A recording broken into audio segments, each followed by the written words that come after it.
Assalamualaikum. Good morning, students. How are you? Hope you all will be fine, inshallah.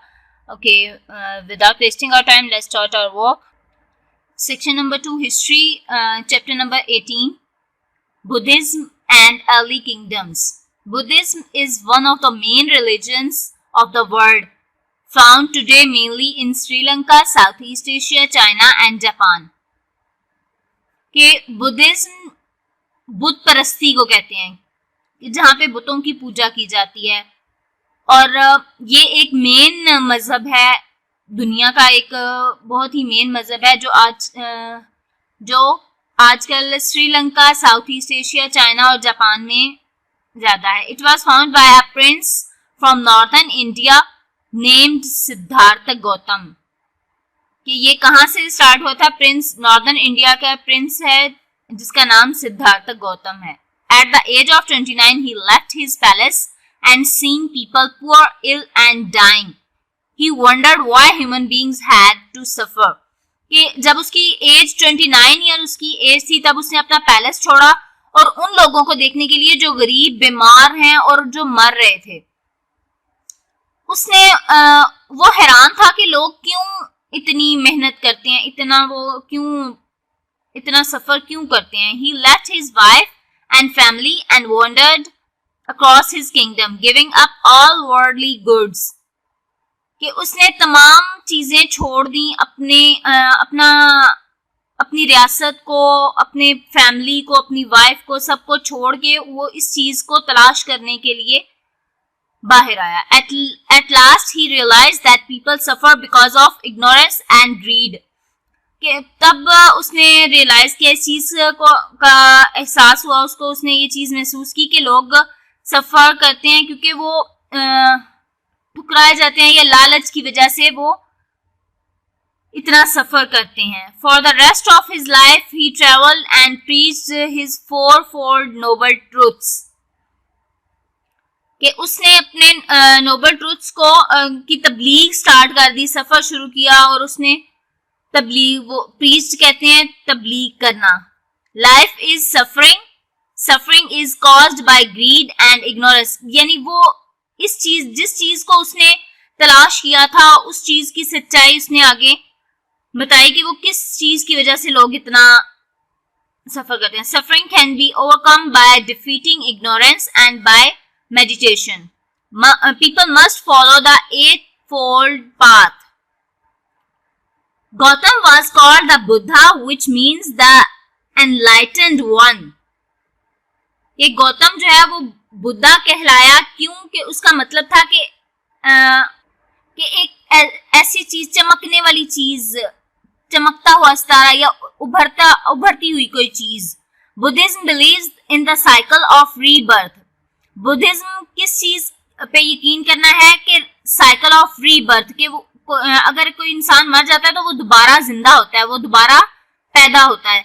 That when anything dies, कि जब कोई मरता है, its soul or spirit is reborn, कि उसकी जो रूह है वो दोबारा पैदा होती है. If a person has been good in life, कि अगर एक आदमी जो है वो अपनी जिंदगी में अच्छा था, उसने अच्छे काम किए थे, he or she will be born in a better, कि वो दोबारा जब पैदा होता है तो वो उससे बेटर होता है, उससे बेहतर होता है और हायर पोजीशन और ऊंचे पोजीशन पे होता है.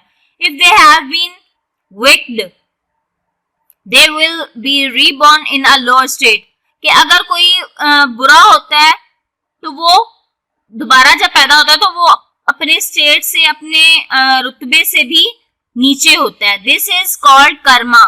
कर्मा कहते हैं काम को. Those who are very good reach a state of peace called nirvana. कि जो अच्छे रुतबे पे होते हैं वो पहुंच स्टेट ऑफ पीस, पीस कहते हैं अमन को, called nirvana. Buddhism spread across northern India and gradually to Sri Lanka and the Far East and China. कि बुद्धिज्म कहाँ फैला? नॉर्दर्न इंडिया, श्रीलंका या ईस्ट में, फॉर ईस्ट एंड चाइना, यहाँ इन जगहों पे बुद्धिज्म जो है वो फैला था. बुतों की परस्तिश इन इलाकों में उनकी प्रेस्टिज होने लगी थी, उनकी पूजा होने लगी थी, उनकी इबादत की जाने लगी थी. The Mauryans, the next invasion of the subcontinent in about 300 BC, came from the east and not the west. The powerful kingdom of the Mauryan Empire was based in what is now the modern state of Bihar. The Mauryans conquered all the northern India, Pakistan and Afghanistan and eventually took the whole of the subcontinent except the southern tip. Their great empire was run by very strict laws. कि इसमें बताया गया कि एक नया kingdom, powerful kingdom जो है वो मौर्यन सल्तनत जो थी उसकी बेस थी कि वो जो मॉडर्न स्टेट का बिहार है ये उसको कहा जाता है.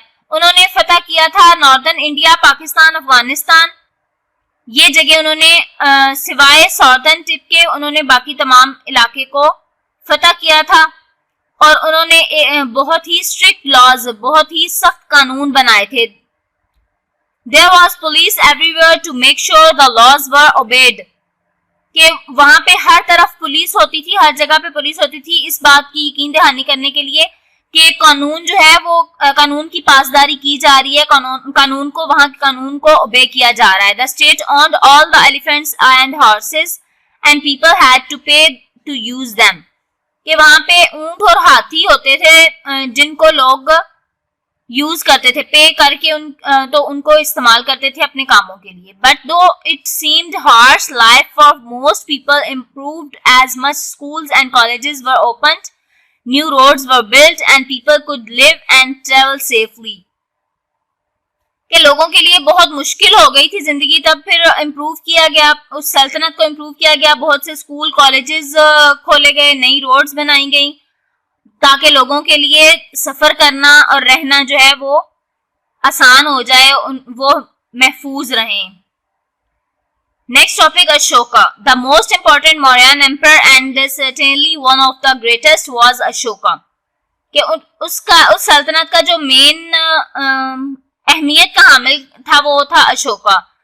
रूल्ड, उसने हुक्मरानी की थी 269 से 232 BC से 269 तक. At first he was like any other ruler fighting to increase his empire. After one great battle to conquer the state of Kalinga, he saw 1,00,000 soldiers lying dead and another 1,50,000 people made prisoners. कि उसने 1,00,000 की फौज, उसकी 1,00,000 की फौज जो है वो मर गई and another उसने he saw 1,00,000 soldiers lying dead. कि 1,00,000 सोल्जर्स जो है वो डेड हो गए और 1,50,000 पीपल्स को उन्होंने कैदी बना लिया, प्रिजनर्स, कैदी. This upset him so much that he decided he would never go to war again. कि इस चीज ने उसे बहुत अपसेट कर दिया था कि 1,00,000 फौजी, 1,00,000 जो सोल्जर्स हैं उसके डेड हुए थे और 1,50,000 जो है वो कैदी हो गए थे. इस चीज ने उसे बहुत अपसेट कर दिया था, परेशान कर दिया था और उसने ये डिसाइड किया था कि वो दोबारा जंग नहीं करेगा. And that his empire would be ruled by peace. कि उसकी जो रियासत है, उसके जो सल्तनत है वो अमन से हुक्मरानी वहां पे की जाएगी. He became a Buddhist and ruled for the benefit of all the people. वो बुद्धिस्ट बना और उसने अपने लोगों के फायदे के लिए बहुत काम किया. अशोका's रिफॉर्म्स, अशोका ने कौन कौन से काम किए नीचे अब वो बताए गए. ही abolished the caste system. There were hospitals for people and animals. The hospitals were staffed by monks who grew herbs for medicines. इसमें मैं आपको इसकी समरी बताती हूँ कि उसने हॉस्पिटल बनाए जानवरों और इंसानों दोनों के लिए. हॉस्पिटल में उसके स्टाफ को भी सिक्योरिटी दी जाती थी और जो वहां पे मेडिसिन बनाते थे जड़ी बूटियों से, वहां पे स्टाफ जो है जड़ी बूटियों से मेडिसिन बनाते थे. और उसने अपने दौर में लोगों के लिए रेस्ट होम्स बनाए थे. जंगली जानवरों को अपने इस्तेमाल के लिए सिर्फ, यानी खाने पीने के लिए, गोश्त वगैरह के लिए सिर्फ उनको मार सकते थे.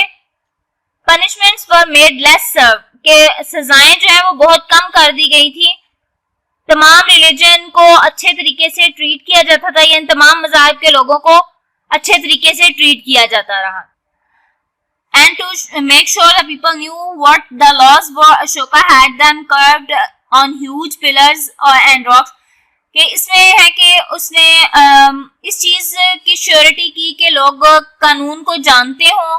उसने बहुत बड़े पिलर्स बनाए अपने सल्तनत में। ये देखें, ये पिक्चर्स दिखाई हुई हैं पिलर्स की, जो उसने अपने रियासत में जगह जगह पे ये पिलर्स बनाए थे। और इसके कानून को एडिक्ट्स कहा जाता था, एडिक्ट्स के नाम से इसके कानून जाने जाते थे।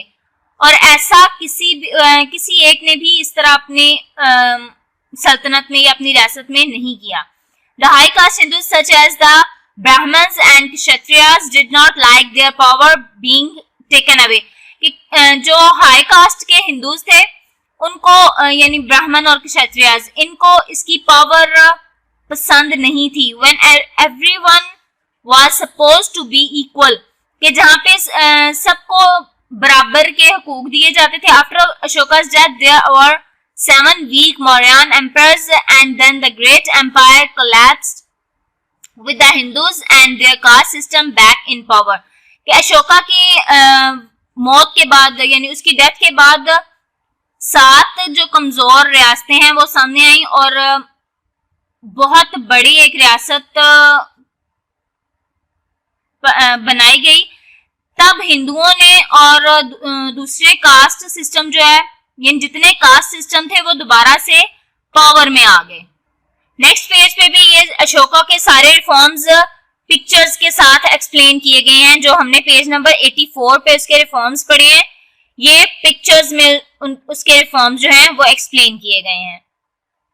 ओके, आई होप आपको रीडिंग की समझ आ गई होगी। ये आपने रीडिंग और से करनी है, पढ़नी है और खुद भी इसको ध्यान से पढ़ना है। जिन जिन के मीनिंग्स मैंने बताए हैं साथ साथ रीडिंग में बताती रही हूँ, उन पे भी आपने गौर करना है। और ये रिफॉर्म्स आपने याद करने हैं, इनको सिर्फ रीड नहीं करना, इनको याद करना है। ओके, अल्लाह हाफिज।